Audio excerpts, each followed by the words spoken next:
Hello दोस्तों, श्री शिवाय नमस्तोभ्यम। दोस्तों, आप लोगों का नीलकंठेश्वर महादेव चैनल पर स्वागत है। तो अभी तक आप लोगों ने रुद्र संहिता के खंड प्रथम का श्रवण किया। आज हम अध्याय 1 और 2 का पाठ करेंगे, आप लोग को भी सुनाएंगे। हे महादेव, जो कोई भी आपका ये शिव महापुराण की कथा देख रहा अथवा सुन रहा है, जो लाइक शेयर सब्सक्राइब कर रहा, महादेव उसके सिर पर अपनी कृपा अवश्य रखना। तो चलिए जानते हैं। माया निर्मित नगर में शील निधि की कन्या पर मोहित हुए नारद जी का भगवान विष्णु से उनका रूप मांगना, भगवान का अपने रूप के साथ उन्हें वानर का सब मुख देना, कन्या का भगवान को वरण करना और कुपित हुए नारद का शिवगणों को श्राप देना। तो इसमें नारद की चीज को बताया गया, उनका व्याख्या की गई है। तो कृपया आप लोग ध्यान से सुनना। सूत जी कहते हैं, महर्षियों, जब नारद मुनि इच्छा अनुसार वहां से चले गए, तब भगवान शिव की इच्छा से माया विशारद श्री हरि ने तत्काल अपनी माया प्रकट की। उन्होंने मुनि के मार्ग में एक विशाल नगर की रचना की, जिसका विस्तार 100 योजन था। वह अद्भुत नगर बड़ा ही मनोहर था। भगवान ने उसे अपने वैकुंठ लोक से भी अधिक रमणीय बनाया था। नाना प्रकार की वस्तुएं उस नगर की शोभा बढ़ाती थी। वहां स्त्रियों और पुरुषों के लिए बहुत से विहार स्थल थे। वह श्रेष्ठ नगर चारों वर्णों के लोगों से भरा था। वहां शील निधि नामक ऐश्वर्यशाली राजा राज्य करते थे। वे अपनी पुत्री का स्वयंवर करने के लिए उद्यत थे, अतः उन्होंने महान उत्सव का आयोजन किया था। उनकी कन्या का वरण करने के लिए उत्सुक हो चारों दिशाओं से बहुत से राजकुमार पधारे थे, जो नाना प्रकार की वेशभूषा तथा सुंदर शोभा से प्रकाशित हो रहे थे। उन राजकुमारों से वहां नगर भरा पूरा दिखाई देता था। ऐसा सुंदर राजनगर को देख नारद जी मोहित हो गए। वे राजा शील निधि के द्वार पर गए। मुनि शिरोमणि नारद को आया देख महाराज शील निधि श्रेष्ठ रत्नमय सिंहासन पर बिठाकर उनका पूजन किया। तत्पश्चात अपनी सुंदरी कन्या को, जिसका नाम श्रीमती था, बुलवाया और उससे नारद जी के चरणों में प्रणाम करवाया। उस कन्या को देखकर नारद मुनि चकित हो गए और बोले, राजन, यह देव कन्या के समान सुंदरी महाभाग्य कन्या कौन है? उनकी यह बात सुनकर राजा ने हाथ जोड़कर कहा, मुने, यह मेरी पुत्री है। इसका नाम श्रीमती है। अब इसके विवाह का समय आ गया है।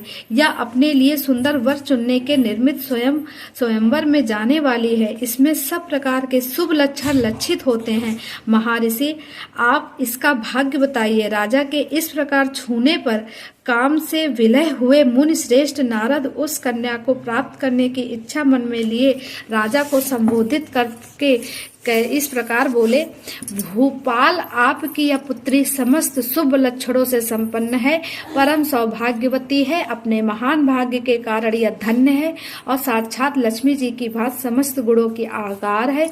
इसका भावी पति निश्चय ही भगवान शंकर के समान वैभवशाली सर्वेश्वर, किसी से पराजित न होने वाला वीर, काम विजयी तथा संपूर्ण देवताओं में श्रेष्ठ होगा।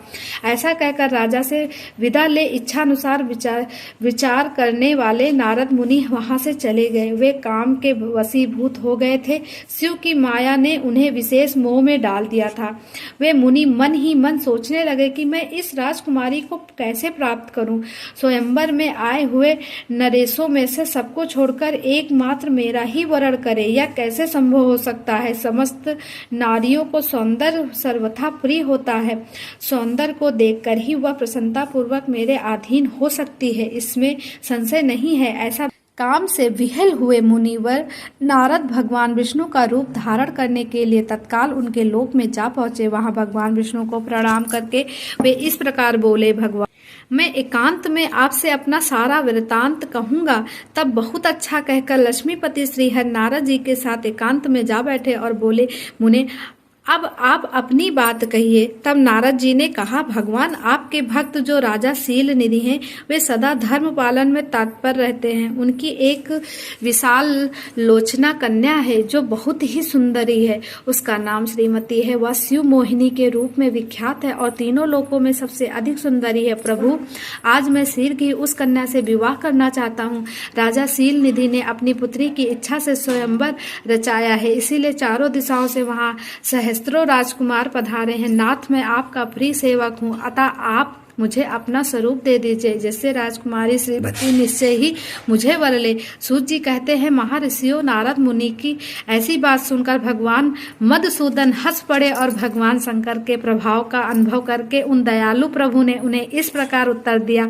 भगवान विष्णु बोले, मुने तुम अपने अभीष्ट स्थान को जाओ, मैं उसी तरह तुम्हारा हित साधन करूंगा जैसे श्रेष्ठ वैद्य अत्यंत पीड़ित रोगी का करता है, क्योंकि तुम मुझे विशेष प्रिय हो। ऐसा कहकर भगवान विष्णु ने नारद मुनि को मुख से वानर का दे दिया और शेष अंगों से अपने जैसा स्वरूप देकर वहां से अंतर्ध्यान हो गए। भगवान की पूर्वोक्त बात सुनकर और उनका मनोहर रूप प्राप्त हो गया समझकर नारद मुनि को बड़ा हर्ष हुआ। वे अपने को कृत्य मानने लगे। भगवान ने क्या प्रयत्न किया इसको वे समझ ना सके। तदनंतर मुनि श्रेष्ठ नारद शीघ्र उस स्थान पर जा पहुंचे जहां राजा शील निधि राजकुमारों से भरी हुई स्वयंवर सभा का आयोजन किया था।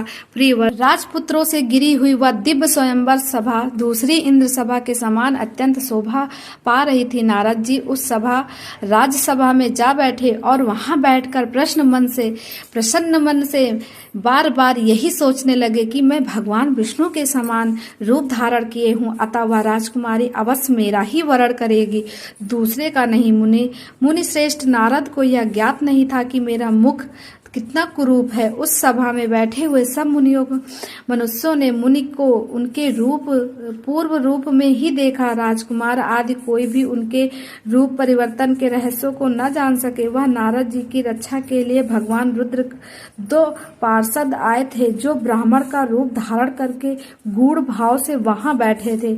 वे भी नारद जी के रूप परिवर्तनी के उत्तम भेद को जानते थे।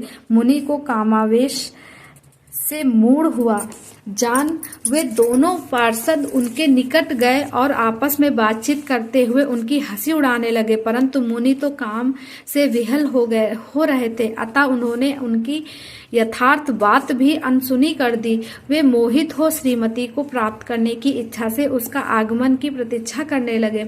इसी बीच में वह सुंदरी राजकन्या स्त्रियों से घिरी हुई अतः पूर्व से वहां आई।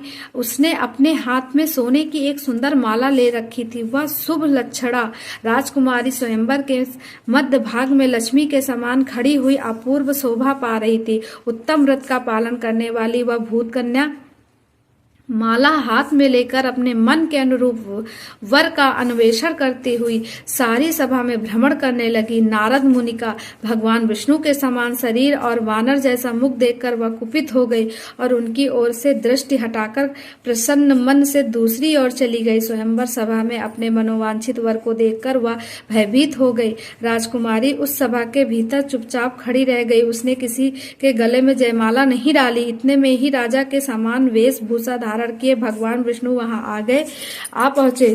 किन्हीं दूसरे लोगों ने उनको वहां नहीं देखा, केवल उस कन्या की ही दृष्टि उन पर पड़ी। भगवान को देखते ही उस परम सुंदरी राजकुमारी का मुख प्रसन्नता से खिल उठा। उसने तत्काल ही उनके कंठ में वह माला पहना दी।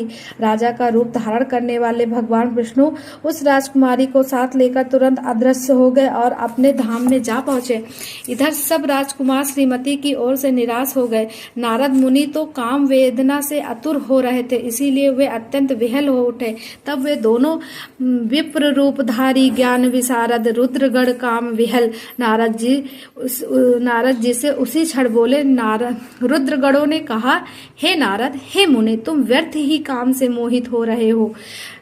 सौंदर्य के बल से राजकुमारियों को पाना चाहते हो। अपना वानर के समान घृणित मुंह तो देख लो। सूत जी कहते हैं, महर्षियों, उन रुद्रगणों का यह वचन सुनकर नारद जी को बड़ा विषम हुआ। वे शिव की माया से मोहित थे। उन्होंने दर्पण में अपना मुख देखा। वानर के समान अपना मुख देख के वे तुरंत ही क्रोध से जल उठे और माया से मोहित होने के कारण उन दोनों शिवगणों को वहां श्राप देते हुए बोले, अरे तुम दोनों ने ब्राह्मण का उपहास किया है, अतः तुम ब्राह्मण के वीर से उत्पन्न राक्षस हो जाओ।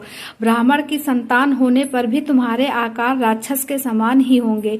इस प्रकार अपने लिए साफ सुनकर वे दोनों ज्ञानी शिरोमणि शिवगण मुनि को मोहित जानकर कुछ नहीं बोले। ब्राह्मणों वे सदा सब घटनाओं में भगवान शिव की ही इच्छा मानते थे, अतः उदासीन भाव से अपने स्थान को चले गए और भगवान शिव की स्तुति करने लगे।